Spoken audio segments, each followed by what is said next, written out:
Following this week's decision by the European Court to remove Hamas from its list of terror organizations, former Foreign Ministry legal advisor Alan Baker discussed the technicality that permitted the move with IBA's Aryeh O'Sullivan. Theoretically, it was a technicality. In other words, according to the rules of the EU, any organization that's put on the list of terrorists has to be put there on the basis of procedures and determinations by governments.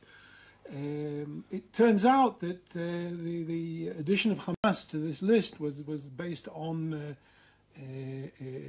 internet and media reporting. With all due respect to the media, the court considered that this wasn't sufficient to fulfill the requirements, and so technically they said, okay, in that case, we're going to give you 3 months.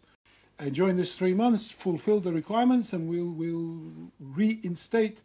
Or we'll approve the reinstatement of Hamas as a terrorist organization. In the meantime, they kept the frozen funds of Hamas in force. In other words, they determined that the funds will remain frozen. But this is taking place in Europe, and Netanyahu referred to the Holocaust when he reacted to this in the spirit of appeasement blowing in Europe.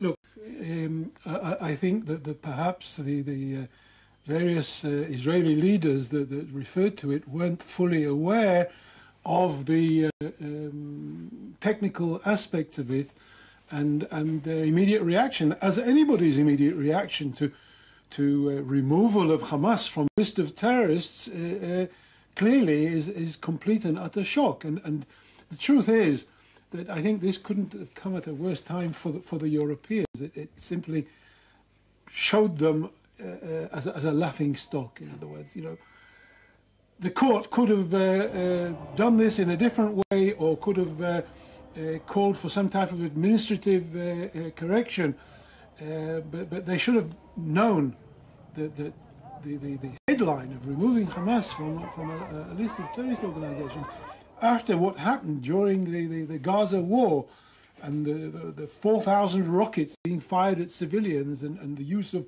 UNRWA schools and things like that, they should have known that they're going to make a laughing stock of themselves. And so, in some way, I think the EU was stupid to enable this to go through in the way that they did.